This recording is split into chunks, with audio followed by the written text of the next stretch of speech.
When you share your bed with your own jailer, even your dreams are prisoners. Hello, my dears. My name is Janet, though some of the neighborhood children now just call me Grandma Janet. And I suppose that's all right. I'm 68 years old, sitting here on my porch in Monterey, California, watching the waves roll in as the morning breeze wraps around my shoulders like a soft shawl. I have my knitting, a pot of chamomile tea, and a quiet peace that, for most of my life, I didn't believe I'd ever know. You see, people look at me today and think I've always lived this way, surrounded by potted plants, sun-kissed afternoons, and the soft creak of my old rocking chair. But what they don't see are the invisible bruises, the years I spent hiding behind polite smiles, the decades I was not truly free. This story I'm about to share is not an easy one. It's not the kind you tell over coffee in passing or scribble in a diary to lock away. It's the kind of story that grows heavy inside your bones until one day, you have no choice but to set it down.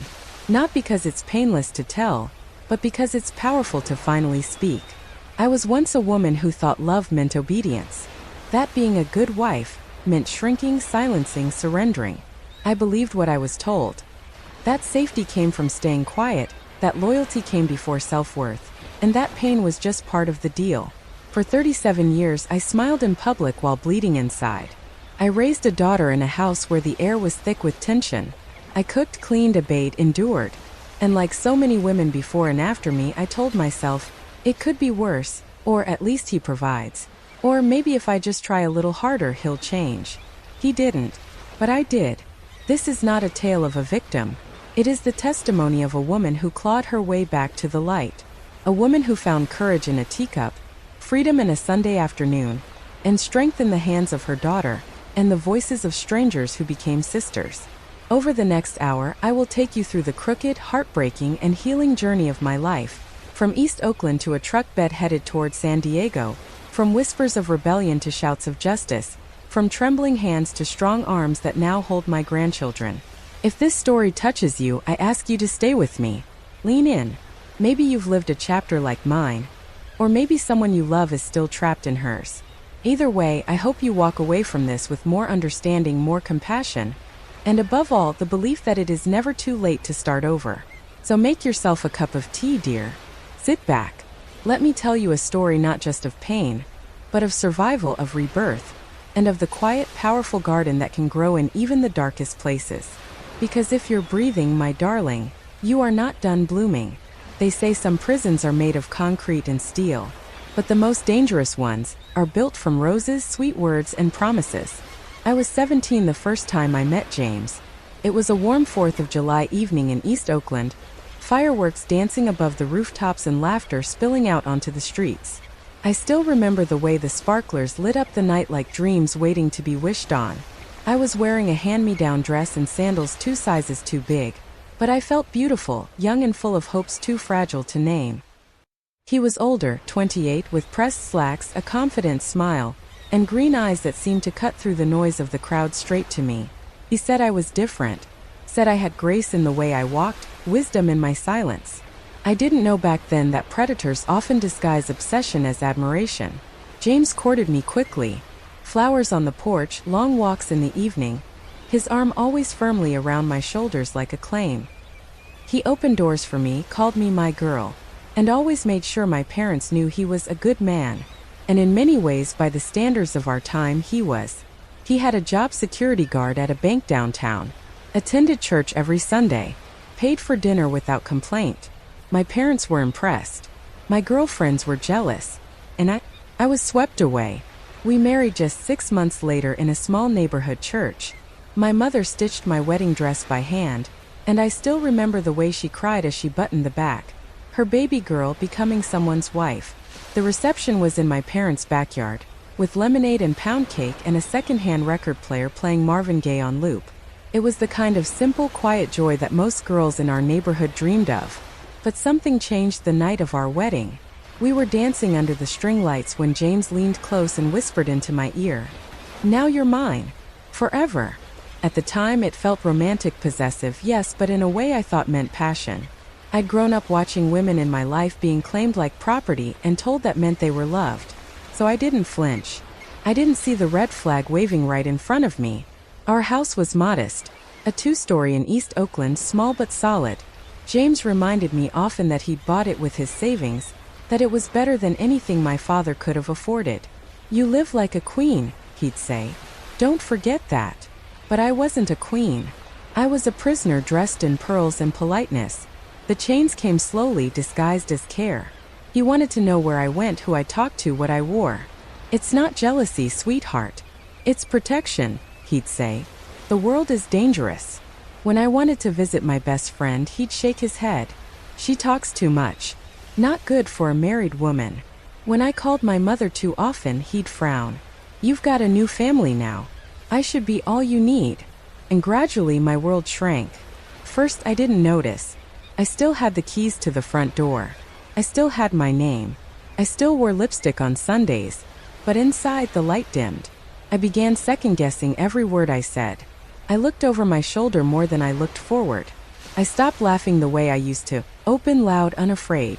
Looking back now, I understand how abuse doesn't always come with bruises. Sometimes it comes with curfews, with just checking in calls, with disapproving glances that make you change your shirt, with a slow erosion of confidence that convinces you you're lucky just to be chosen. That without him, you're nothing. And that's what James did. Slowly, masterfully, he rewrote the story of who I was. He told me I was naive, emotional, weak. And I believed him. Because when someone says it with enough conviction, and when no one else is saying anything different, it starts to sound like truth. But it wasn't truth. It was control, wrapped in the illusion of love. If I could whisper something to that young bride now, standing in her white dress with stars in her eyes, I would say, love does not isolate you. Love does not silence you. Love does not feel like fear. That's the lesson I want to share with you, my dears.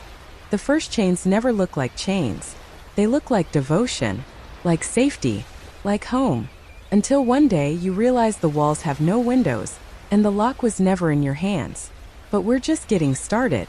Because where there are chains, there are also keys. And the next chapter, well, that's when I started looking for one.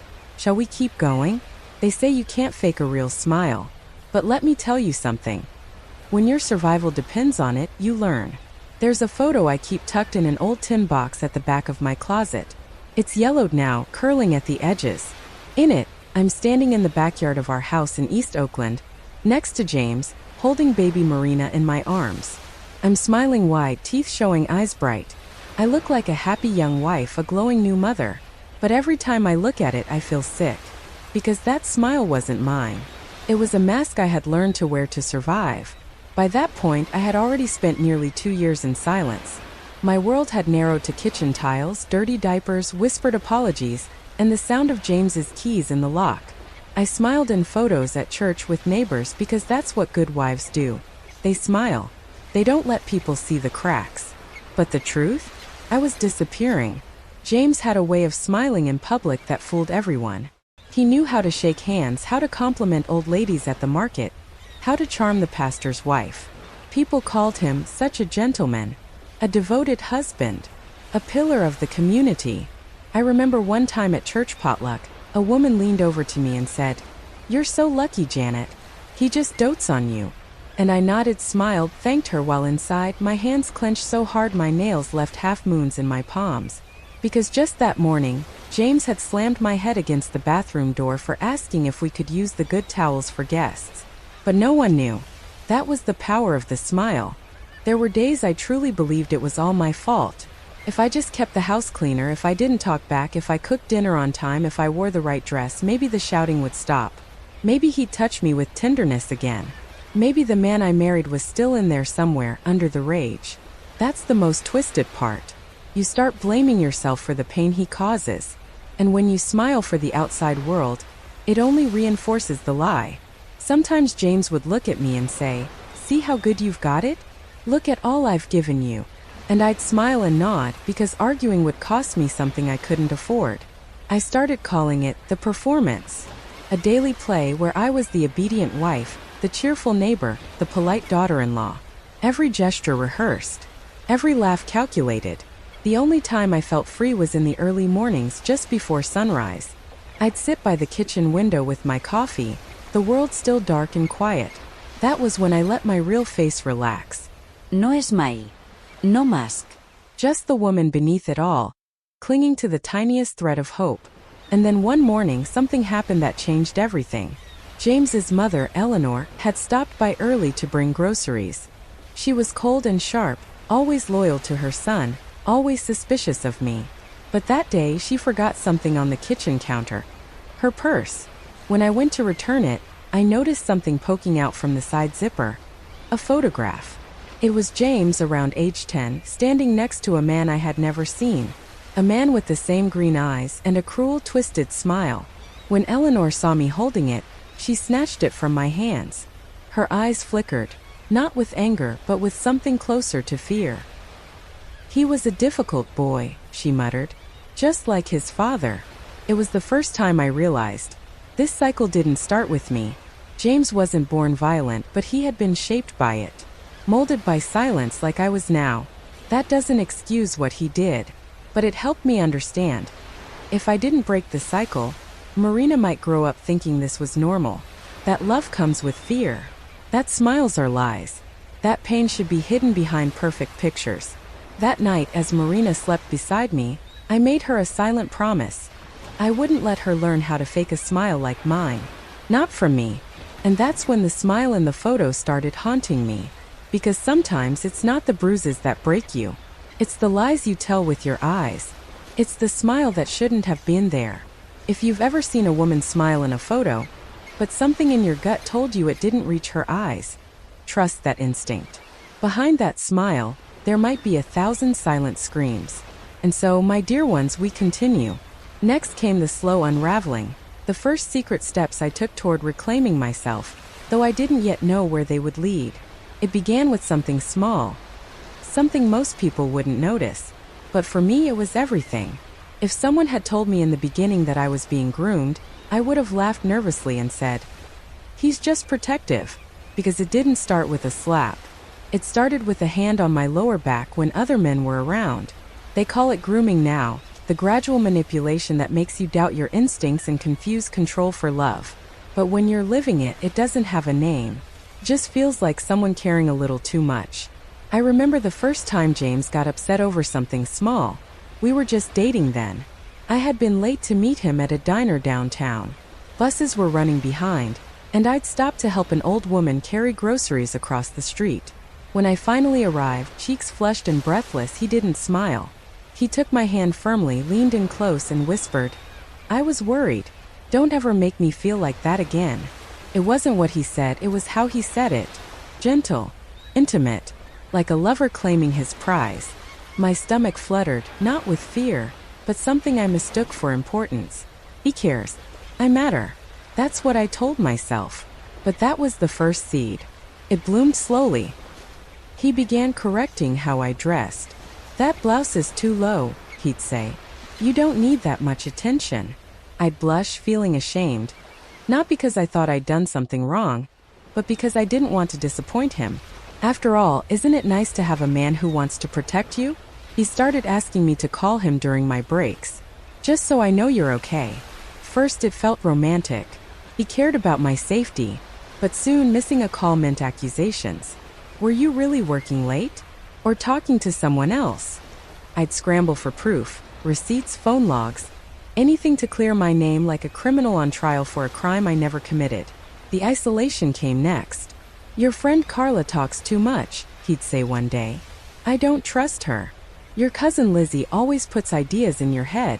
One by one, the people I loved became targets. I started declining invites. Stopped calling. Eventually, they stopped reaching out. Felt like choices. But it was erosion.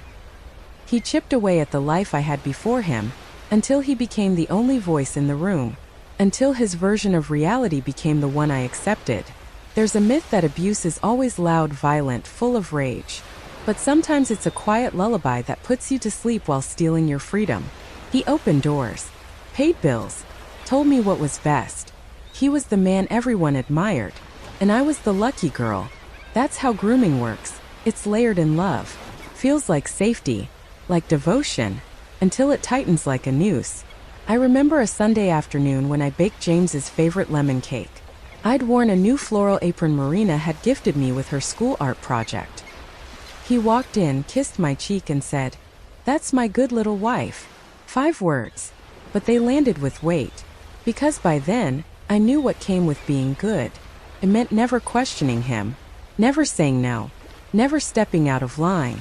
But here's the hardest part. I still thought it was love, because I had never seen real love up close. Because in our world, being claimed was confused with being cherished. Years later, during therapy, I learned that grooming is a pattern, a psychological setup.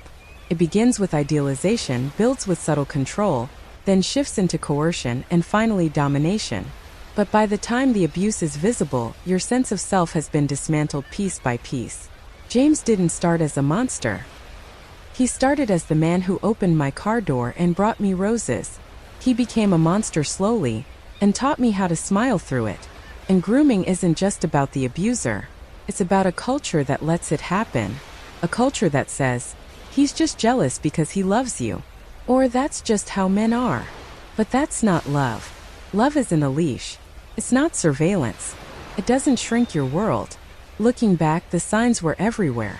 And yet I missed them, not because I was weak, but because I was taught to trust men like James.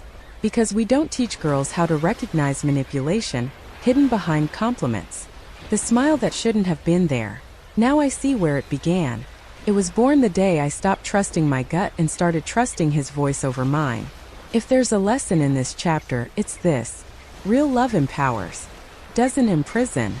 If someone loves you, they don't need to erase who you are to feel safe. And if anyone reading or listening to this is wondering whether what they're experiencing is grooming, if you're constantly questioning yourself, shrinking to fit someone else's comfort, please know you are not imagining it. And you are not alone. Because the first chains don't look like chains at all. Sometimes they look like a hand on your back, a sweet smile and a whispered, "I just care about you." But the road to reclaiming yourself begins the moment you recognize them for what they are. I was 16 when my body stopped belonging to me. There was no ceremony, no announcement, no sudden crash of thunder. Just one night. And a locked door. Before that night, I still believed in small things. That if I did what James said, he would protect me. That my obedience was a shield. That the rules he gave were meant to keep me safe. But predators don't always come from outside. Sometimes the man who sells you is the same one who kisses your forehead before bed. It started with a dinner party at our house. I was told to dress nicely. "Nothing too flashy," James said. He picked the dress himself. A pale blue cotton one, modest but snug. "It shows you off just right," he murmured, smoothing a hand down my back. I thought we were just having company. His associates, he called them. Businessmen. Older. Polite in public, silent behind their eyes. I served drinks, cleared plates, poured wine. James watched everything. They complimented me on my manners, my smile, my figure. James beamed like a proud owner. After dinner, one man stayed behind. The others filed out, shaking James's hand, nodding toward me with unreadable looks. This man didn't leave. He was taller than James. Quiet. His tie loosened, eyes lingering too long. James motioned for me to sit on the couch. "Be nice," he whispered in my ear. Then he walked out of the room and closed the door. The click of that door closing is a sound I'll never forget. That's when I knew. I wasn't a girl anymore. I was a transaction. I remember the man's cologne. Strong. Sharp. It still makes my stomach turn when I smell something similar. I remember his voice, calm and businesslike, as if I were part of a deal sealed with dinner and wine. I dissociated. That's the word I learned years later in therapy. Dissociation. When your mind disconnects from your body because the pain is too much. I remember floating above myself, watching that girl on the couch. So still. So silent. After it was over, James came back into the room, handed the man his coat, and nodded like it was done. And it was. Done. I didn't cry that night. Tears are for moments when you still believe someone might comfort you. I just showered. Over and over. Until my skin was red. Until the water ran cold. James never mentioned it again. Not a word. Just slipped a folded bill into my hand the next morning. Buy yourself something nice. That was the first time. It wasn't the last. Over the next 2 years, I was handed over more times than I can count. Always in secret. Always under the illusion of control. Always with James watching, waiting, collecting. The truth is, I didn't even know how to fight. I had no language for what was happening. No word like trafficking. No hotline to call. No mother to confide in. Only James's voice echoing in my mind. This is how the world works. You're lucky I protect you. And a strange part of me believed him. Because when you're 16, and the person who's supposed to love you teaches you that your body is currency, you begin to believe that you have no worth beyond it. I existed in silence. I still smiled in public. Still helped my neighbors. Still went to the market head down, polite. But inside I was disappearing. Piece by piece. The worst part of being sold isn't the act itself. It's the moment you stop thinking you deserve anything more. For years I blamed myself. I wasn't strong enough. I didn't scream loud enough. I didn't run. But now I know the truth. I was a child, and I was trapped. And the shame I carried was never mine to begin with. It belonged to him. To all of them. I only borrowed it, because no one else would carry it. But that night, that first night, was when everything changed. It was the line in the sand between girlhood and survival. If the earlier years were about grooming, this was the moment of no return. The moment I understood that James didn't love me. He owned me. But I also know now, looking back, that this chapter of my story, this deepest wound, was not the ending. It was the beginning of the long road to freedom. A beginning I didn't choose, but one I would someday reclaim. Because what's stolen can sometimes be found again. And what breaks can still be rebuilt. They say a mother never forgets her children. But what happens when you never get the chance to hold them? What if the only place your babies ever lived was inside your body? And inside your grief? I was 16 when I became pregnant the first time. Not by love, not by choice. By transaction. I didn't even know I was expecting at first. The nausea, the dizziness, I thought it was just stress or maybe a punishment. But then the bleeding started. Heavy, terrifying. And just like that, the life inside me was gone. I didn't even tell James. He probably knew. He always knew everything. But we never spoke of it. Not that time. Not the next. Not the one after that. Over the years, I would become pregnant 10 times. And I would lose them 10 times. Each goodbye quieter than the last. No graves. No names. No lullabies. Only pain and silence. Some of them were early. The kind of miscarriages doctors call natural. Others later, too late to pretend it was just a missed period. Once I held the smallest body I had ever seen. Wrapped in a towel in the back of our bathroom. I buried that towel in the garden. And for weeks afterward, I watered the flowers like it was all I could do to mother that tiny life. I never saw a doctor. James wouldn't allow it. He said it was God's way. That I was weak. That I couldn't carry a child properly because something was wrong with me. He was right about one thing. Something was wrong. But not with my body. It was with the world I was trapped in. A world where my womb was a battlefield and my grief wasn't allowed to exist. By the 3rd pregnancy I stopped hoping. By the 5th I stopped counting. But my body remembered. Each loss was carved into me like rings in a tree. Lines of pain no one else could see. No one told me that trauma could live inside your organs. That your body could keep score long after your mind tries to forget. I only learned that years later, in therapy, when a kind woman explained that my repeated miscarriages were not my fault. That stress, violence, fear, these things change your hormones, your blood flow, your breath. That the womb is sacred, yes, but it's also vulnerable. And mine had never known safety. Each pregnancy began in secret, and each goodbye was mourned alone. I would press my hands to my belly in the dark and whisper, "I'm sorry," over and over. As if sorrow could rewrite biology. As if love could undo fate. Sometimes I imagined their faces. Tiny versions of me, or maybe of the person I could have loved if life had been different. Sometimes I dreamed of names. Isabella, Matthew, Joy. But mostly I carried them like shadows. Not quite real but never gone. I think James knew what those pregnancies meant to me. And I think in his own twisted way he used that. He would say, "No man wants a woman who can't even give him a child." Or worse, "You keep losing them because your body knows you're unfit to be a mother." And for a while I believed him. Because repetition has a way of convincing us it's truth. Because when trauma repeats, it becomes a rhythm. And you begin to move with it. not realizing you're dancing with pain. But here's what I know now. Those 10 pregnancies, those 10 silent losses, they didn't make me weak. They made me a mother in a different way. A mother who understands grief, who knows the weight of dreams that never took their first breath. A woman who can hold someone else's pain with both hands and say, "You're not alone." It took years before I could speak those numbers out loud. 10. 10 goodbyes. 10 almosts. 10 pieces of my heart I never got to hold. But they are part of me. They always will be. And I carry them forward. Not as wounds but as threads of compassion. Because every time I meet a woman who has lost a child, whether in her arms or in her dreams, I know what to say. Not from books. Not from sympathy. But from memory. And maybe, just maybe, that's a kind of motherhood too. They say a mother's love is unconditional. But what happens when the very person who should protect you turns her eyes away?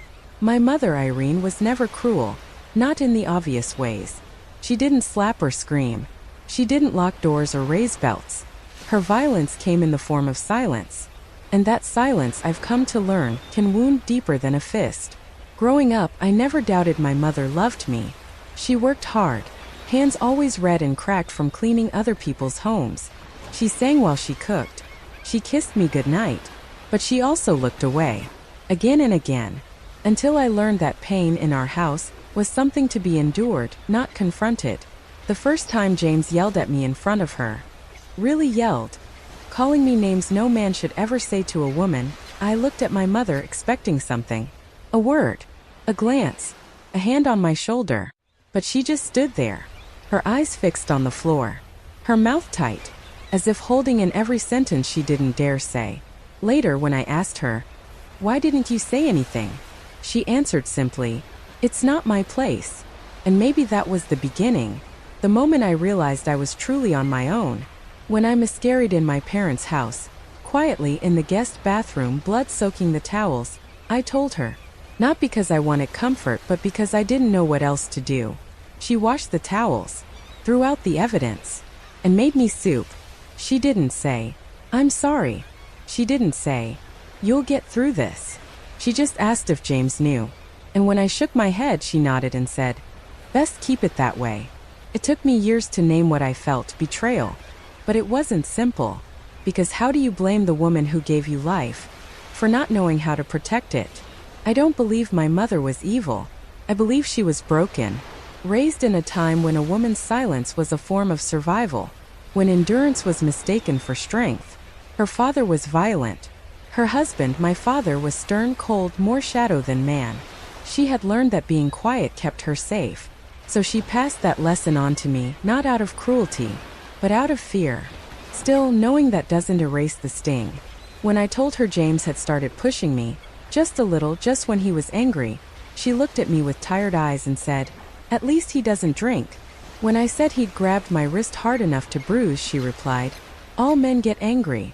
When I finally broke down crying one night, shaking, whispering, "I don't know if I can take it anymore," she placed a hand on my shoulder and said, "Marriage is hard, baby. We all go through it." But I wasn't going through marriage. I was going through hell. And her inability to name it, to see it, felt like a second betrayal layered on top of the first. I carried that wound for years. The wound of being hurt by a man, and left unprotected by a woman.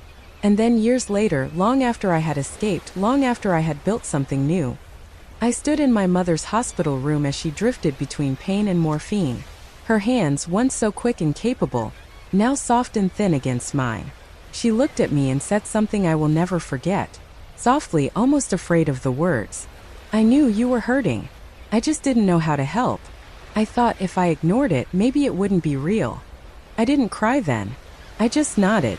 Because in that one moment, she finally said what I had needed to hear all along. That she knew. That she didn't stop it. And though it didn't erase the years of silence, it was a crack in the wall. A beginning. A tiny piece of truth where only denial had lived. We carry many forms of pain as daughters. But the pain that comes from our mothers, their absence, their silence, their failures, is a special kind. Because it's wrapped in love. Because it's tied to the very core of who we are. But here's the truth I've learned. Even our mothers are human. Flawed. Scared. limited by what they were taught. And sometimes loving us is all they know how to do, even if it comes wrapped in silence. I choose to remember my mother with compassion, not because she didn't fail me, but because I don't want to carry her failures into the next generation. Today, when I see my daughter stand up for herself, when I hear her say no without shame, I know the cycle is breaking. That silence, once inherited, is finally being replaced by voice. And maybe, just maybe, that's how we heal, by learning to say what our mothers could not. In every war, even the silent ones fought behind closed doors, there is at least one person who dares to reach into the darkness and say, "I see you. You're not alone." For me, that person was Jeanette. She didn't look like a hero. She wasn't loud. She wasn't bold. She didn't wear any kind of armor. She wore cardigans that smelled of lavender, kept her silver hair in a tidy bun, and always carried tissues in her sleeve. She was my neighbor in the building where James had moved us after his promotion, a small brick apartment complex on the edge of downtown. She lived alone 2 doors down. First, I didn't notice her. I was too busy surviving, too busy covering the bruises, folding the towels just right, making sure dinner was hot and his coffee wasn't too bitter. You miss a lot when you're living in fear. But Jeanette noticed me. She noticed when my grocery trips got shorter, when my eyes never rose to meet anyone's gaze, when my daughter stopped smiling in the hallways. She never pried, never asked questions that might put me in danger. Instead, she offered what she could. A soft smile, a tin of cookies with a handwritten note, a quiet, "If you ever need anything, I'm just 2 knocks away." At the time, I didn't even understand what she was doing. I thought she was just being neighborly. But looking back, I see it now. She was building a bridge. A fragile, invisible bridge made of kindness and timing and patience. One evening, after James had left in a storm of slammed doors and accusations, I found myself crying on the kitchen floor. Not loud sobs, just quiet, defeated weeping. And then I heard it. 2 soft knocks. Exactly 2. I froze. Had I imagined it? But there it was again. A pause. Then 2 knocks. I opened the door a crack, heart racing. Jeanette stood there with a Tupperware dish of still warm soup. "I made too much," she said softly. But her eyes told a different story. Her eyes said, "I heard the shouting. I heard you break." I took the soup and nodded, unable to speak. She reached out and touched my arm, just a whisper of a touch. "I'm here," she said. No pressure. No questions. Just, "I'm here." That was the first time someone saw me. Over the next few weeks, our interactions deepened. Always gentle. Always on my terms. She gave me her landline number and wrote it on the back of a recipe card. "If you ever need to come over. Anytime." She started leaving small notes tucked inside the mail slot. Recipes, encouraging quotes, sometimes just a smiley face. She left a children's book outside our door with a note from my daughter. For Marina. This book reminded me of her spirit. My daughter began smiling again. Just a little. One night things got worse. James had been drinking. He accused me of hiding money again. He threw my favorite mug at the wall. I shielded Marina with my body, took a blow to the ribs. When it was over and he passed out in the bedroom, I couldn't breathe from the pain. I remembered Jeanette's card. I limped out of the apartment in the dark. 2 knocks. She opened the door like she'd been waiting. She didn't ask. She didn't flinch. She helped me to the sofa and made me tea while Marina curled up with a blanket on the carpet. "Do you want me to call someone?" she asked. Her voice was so calm, so unafraid. "No," I whispered. "I just needed a place to not be afraid for a minute." And that's what she gave me. She became my lifeline.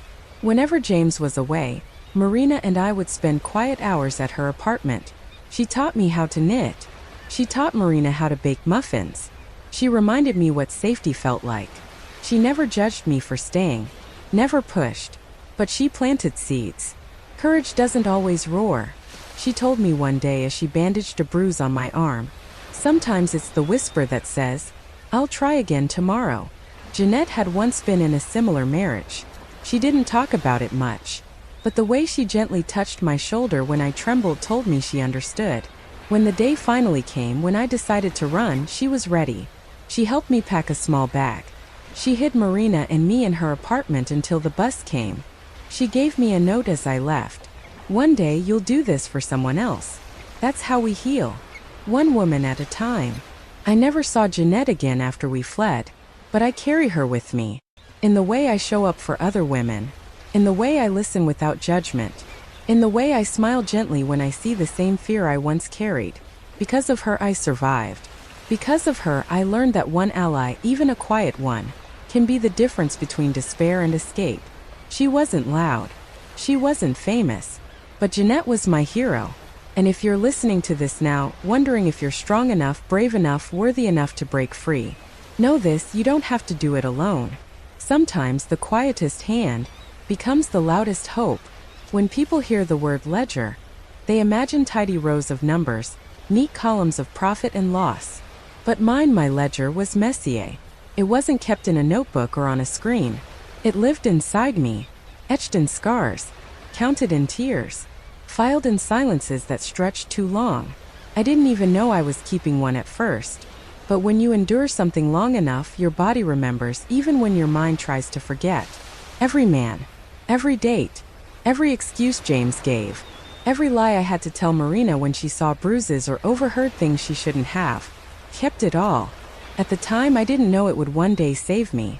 But sometimes survival teaches us to collect the wreckage, not because we expect justice, but because we refuse to let it all be for nothing. It started the day I found James's burner phone. He had left it on the bathroom sink, screen cracked, still unlocked. He never let me near it. That was his business phone. But on that morning, he was in the shower. And I, numb, tired, with that whispering voice in me getting louder, opened it. There they were. Messages. Appointments. Abbreviated names. Amounts. It read like a menu. A schedule. A trafficking map. I didn't know what to do, but I knew I had to do something. I took pictures with Marina's old digital camera, the one she no longer used. I didn't send them anywhere yet. I just saved them. Quietly. Carefully. Then I started adding my own notes. When they came. What they wore. How James acted. Where he took me. Every detail, as small as it seemed, became a thread in the web I was quietly spinning. Because I knew the day would come when I would need proof. And no one would believe just my words. That day came sooner than I thought. It was the night James hit Marina. She was 12. She had talked back just once. And he slapped her hard across the mouth. Something inside me snapped. I had taken the beatings. The control. The nights. But this? Not her. I took her to the neighbor's house under the pretense of borrowing sugar. I told her not to come back until I came to get her. Then I went back, trembling, and faced James. He raged. He screamed. But I didn't cower that night. Because I had something he didn't know about. My ledger. I told him calmly that I had everything. The messages. The phone. The notes. He laughed. You think anyone would believe you? A whore? A wife who stayed? He wasn't wrong. I was terrified no one would. But I had reached the point where fear was no longer stronger than desperation. I left that night. I didn't go to the police at first. I went to Jeanette. She was the only person I trusted. A woman older than me who lived 3 houses down, who always gave Marina a cookie when we passed by, who once looked me in the eye and said, "When you're ready, I'm here." She helped me call a women's shelter. They sent a social worker. And for the first time in my life, I told my story out loud. They listened. They took notes. They didn't flinch. And when I showed them the photos, the burner phone, the timeline I had built piece by painful piece, they called the DA. The investigation took months. James denied everything. His lawyers tried to paint me as unstable, vindictive, delusional. But the ledger didn't lie. The photos. The messages. The receipts. Even a few neighbors, finally emboldened, came forward about the men they saw coming and going. About the screams. About the bruises. It wasn't perfect justice. Not all the men were named. Some slipped away behind layers of money and silence. But James? He went to prison. 7 years. Not enough, but enough to breathe. I remember sitting in that courtroom when the sentence was read. The air felt heavy, thick with the weight of everything I'd carried for over a decade. But as the gavel fell, something in me lifted. I had taken the ugliest parts of my life, the secrets, the shame, the evidence of my suffering, and turned it into proof, turned it into power. That night, Marina and I went home. We didn't have champagne or confetti. Just there. In silence. In peace. She looked at me and said, "Mom, you didn't just survive. You fought back."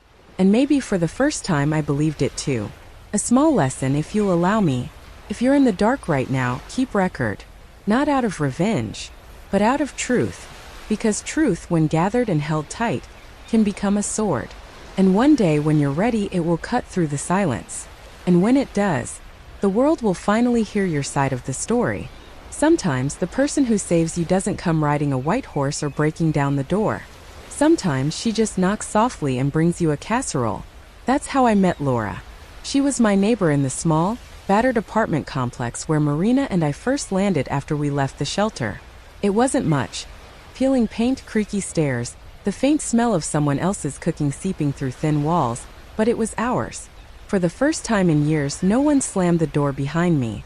No one shouted. No one touched me without my permission. And yet I still walked like prey. Fear doesn't leave just because the predator's gone. It lingers, coils, whispers. Laura lived just across the hall. Mid-40s, round glasses, always in oversized sweaters, hair tied back like she had more important things to do than worry about style. She worked nights as a nurse and was rarely home during the day, but we exchanged polite hellos when we passed. Until the night she showed up at my door holding a dish covered in foil and said quietly, "I made too much lasagna." It was such a small gesture. So ordinary. But for someone who'd spent years in isolation, it felt like a lighthouse in a foggy ocean. Marina, curious and cautious, peeked from behind me. Laura smiled at her gently, without asking questions. "I live right across, just knock if you ever need anything." Anything at all. We didn't eat the lasagna that night. I cried over it first. Because sometimes kindness feels foreign when your world's been filled with nothing but survival. Laura didn't push. That's what made her different. She didn't ask why I had a bruise on my cheek that took months to fade. She didn't ask why Marina clung to me like a shadow. She didn't pry about where my husband was, or why I jumped every time someone knocked too loudly. Instead, she offered presents. She left small bags of groceries at our door when she knew I hadn't been working. She'd tape handwritten notes that simply said, "You're doing great." When my kitchen light broke, she came in with a toolkit and fixed it herself. Slowly, she taught me what safe people felt like. She taught me that compassion doesn't always roar. It sometimes whispers. One evening, Marina came home from school in tears. A group of girls had teased her about her second-hand clothes, about not having a father who came to parent meetings. The pain in her eyes felt like a punch to my chest. That night, Laura knocked again, this time with 2 mugs of hot cocoa and a children's book. "I used to read this when things were hard," she said, placing it on the table. "Want me to read it to her?" I nodded, and together we sat on the floor, Laura, Marina, and I, as she read in a voice calm as the ocean, steady and warm. Marina laughed for the first time in days. Afterward, when Marina was asleep, I whispered, "Why are you doing all this?" Laura just looked at me and said, "Because someone once did it for me." That was the first time I saw it. The flicker of pain behind her calm. One day I found the courage to ask.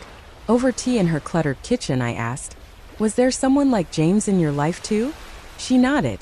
"There was. A long time ago. I left. I rebuilt. It wasn't easy, but it's possible. I know you know that." Then she added something that stayed with me. "People think survivors are made of steel, but really we're stitched together with quiet friendships, warm food, small notes on doors. That's what makes us strong." As the weeks passed, Laura helped in all the invisible ways. She walked Marina to school when I started working early shifts. She edited my resume so I could apply for better jobs. She taught me how to fill out forms, how to speak up when I felt silenced. And perhaps the greatest gift, she never treated me like I was broken. To Laura, I wasn't just the woman who escaped. I was Janet, a neighbor, a mother, a learner, a woman who, yes, had been hurt, but who was still here, still standing. One spring morning, I came to her apartment with a pie I had baked, my first from scratch. "I made too much," I said, echoing her from months before. She laughed. "You remembered." We ate together that morning and watched the sun stretch across the tiny shared courtyard. 2 women with scars. 2 women with laughter lines. 2 women who, despite everything, believed in beginning again. Healing doesn't happen like a thunderclap. It's more like sunrise, slow, almost unnoticeable at first, until you look back and realize the darkness has lifted. After years of living in fear, hiding in corners of the world with my daughter, we had finally found a stretch of calm. The air felt different, softer, more breathable. Marina and I had our tiny apartment, a modest 2-room flat where the floor creaked and the windows let in too much cold in the winter. But it was ours. There were no footsteps to fear. No slammed doors. No silences heavy with the threat of violence. We were safe, and that, I learned, was the beginning of everything. In those early days, healing looked like the simplest things. Making breakfast without rushing or explaining bruises. Laughing too hard at silly movies. Sleeping through the night for the first time in over a decade. Marina flourished quickly. Children are like seeds. Give them just enough light and safety, and they begin to grow toward the sun. She made friends at school, joined a small book club, and even started writing her own stories. Ones with brave girls who escaped monsters and built their own castles. Me? I had more trouble. The past clung to me like a second skin. I didn't know how to be happy.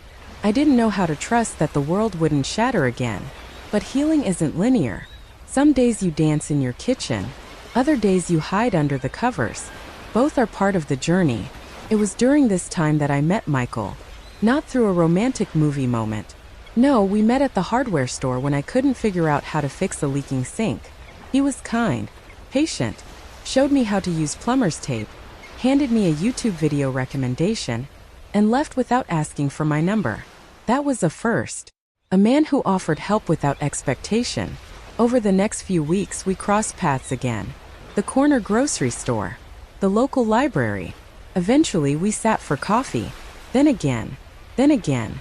Michael had his own story. A widower. A gentle soul with a voice that made you feel like nothing in the world was urgent. He never asked for my past, but he listened the moment I chose to share it. I don't want saving, I told him one evening. You already saved yourself, he replied. Letting someone in after years of betrayal felt like learning to breathe underwater. I panicked, pulled away, then slowly, cautiously let myself float. Michael never pushed. He respected my walls. He saw Marina not as baggage, but as a brilliant, fierce young woman with a story of her own. The first time he cooked for us chili and cornbread, I saw Marina watch him carefully, measuring his every move. After dinner, she whispered, "I think he's okay, Mom." He washed the dishes without being asked. It sounds silly, doesn't it?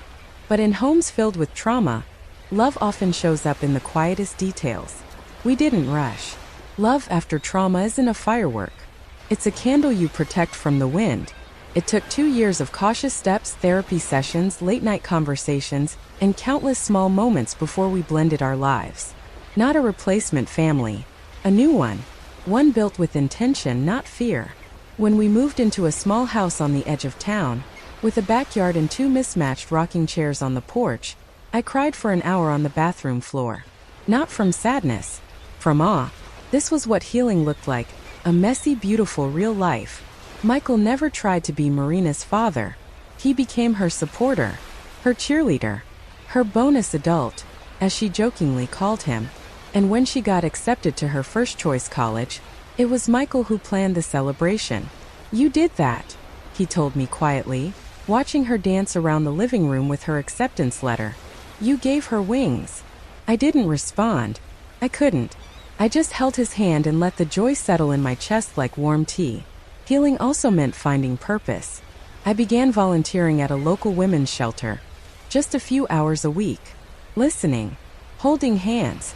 Sharing stories that no one else understood quite like I did. It gave me strength. It reminded me that the pain hadn't been for nothing. Eventually, they offered me a part-time position.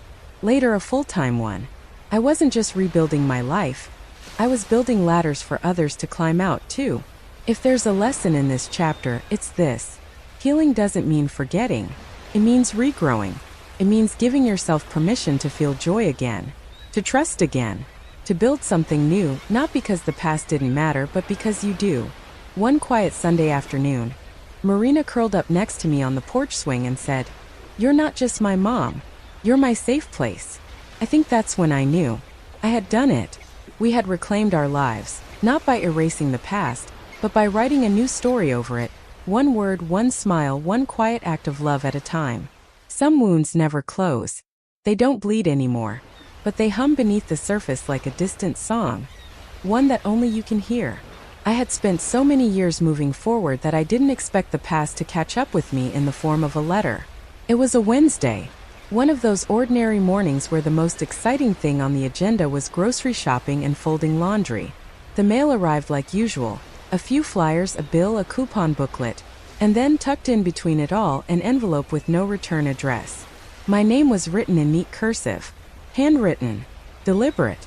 I held it for a moment, unsure why my hands were trembling. I opened it slowly, careful not to tear anything.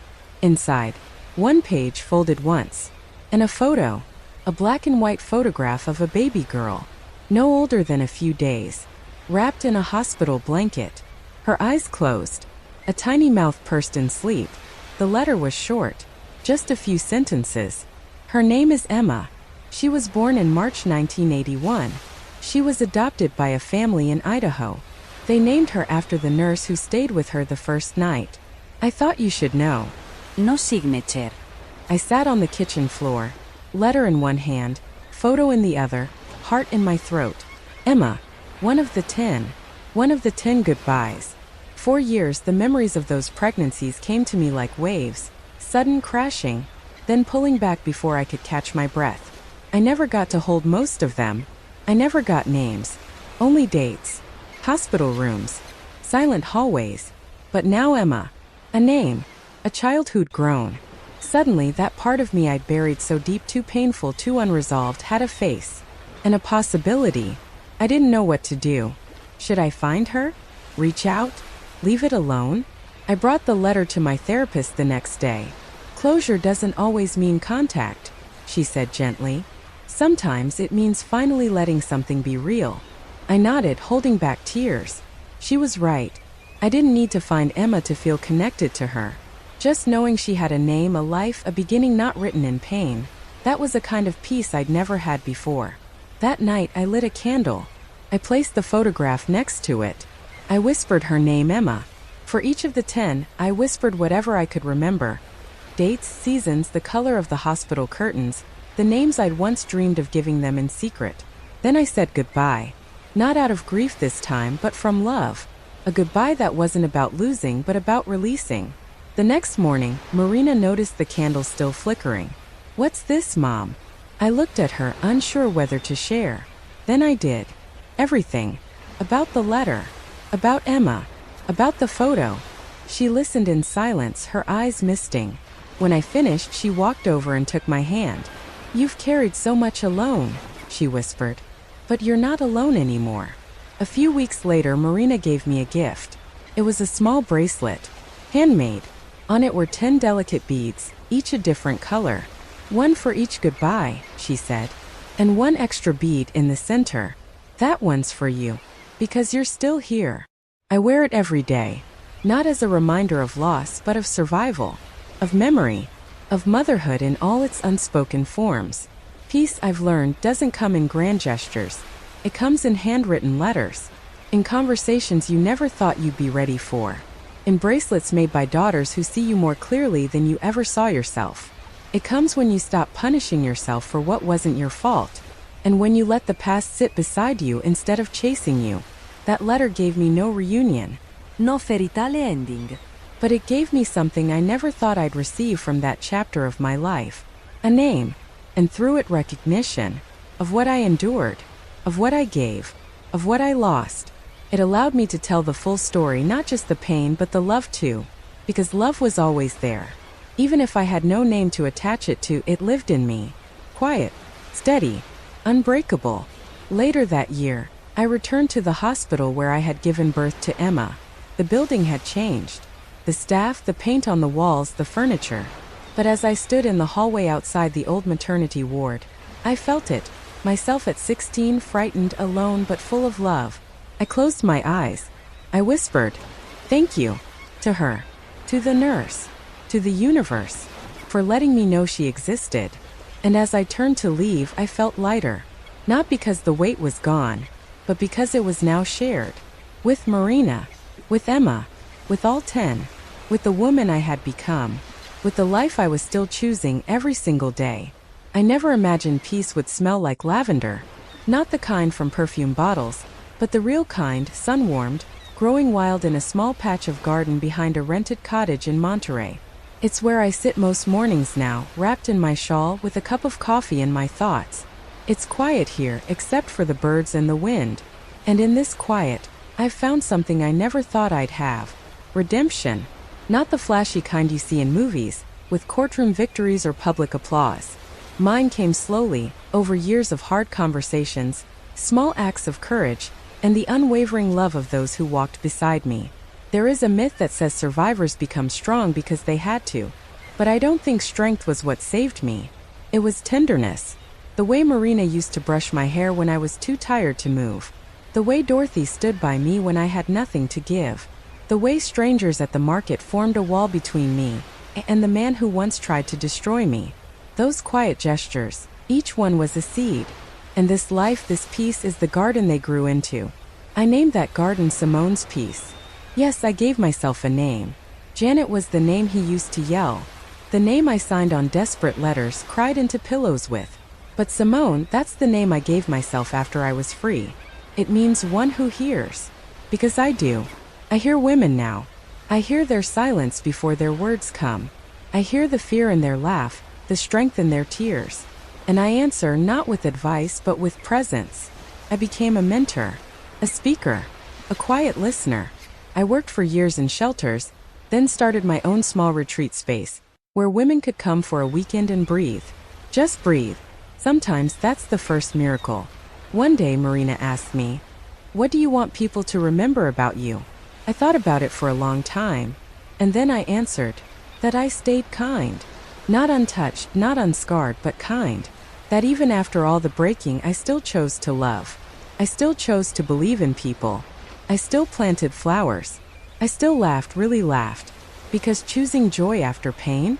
That's rebellion. That's power. And now, in the final chapters of my life, I write letters. To women who reach out. To daughters looking for their mothers. To strangers who see a part of themselves in my story. I tell them, you're not broken beyond repair. I see you.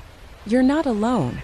And I tell myself too, on the hard days, when memories knock, when grief creeps in quietly, when the old fear flickers, I whisper back, we're safe now. If you ask me what my legacy is, it's not the programs I built or the speeches I gave. It's the fact that my daughter knows her worth, that my grandchildren grow up in a home without shouting, without bruises, without walking on eggshells. That somewhere, a woman I'll never meet found the courage to leave because she heard my story and believed she could write her own ending. That's enough for me. So I sit here in my little lavender garden, hands weathered, heart full, and I think, maybe redemption isn't a finish line. Maybe it's a chair in the sun, a mug of coffee, and the sound of your own voice whispering, I made it, and meaning every word. If you've made it this far, my dear, I want you to do something with me. Close your eyes for just a second, yes, right now. Breathe in, deeply, and say these words in your mind, I am still here. Because that matters. Because that is a miracle. Because survival itself is an act of defiance against all that tried to break you. And if no one has told you today, you are enough. You are not to blame. And you are worthy not because you earned it, not because you proved something, but because you are human and you are here. I never thought my story would be heard. I was just a girl from East Oakland. Just a scared woman in a house with locked doors. Just a mother who whispered promises in the dark, hoping one day she'd keep them. And now here we are. You and me. Two women connected by courage across space and time. If this story touched your heart, please, let it move your hands too. Click like, subscribe, leave a comment. Tell me where you're listening from. Tell me your name or just a hello. Every message reminds me I wasn't alone. And neither are you. And if you know someone who needs to hear this, please share it with them. You never know which moment becomes the one that helps someone finally walk away, finally look up, finally believe. From my porch in Monterey, with lavender blooming and the ocean humming just beyond the hill. I'm sending you love. I'm sending you strength. And I'm whispering one last truth. You can begin again. Always. Grandma Simone Herb.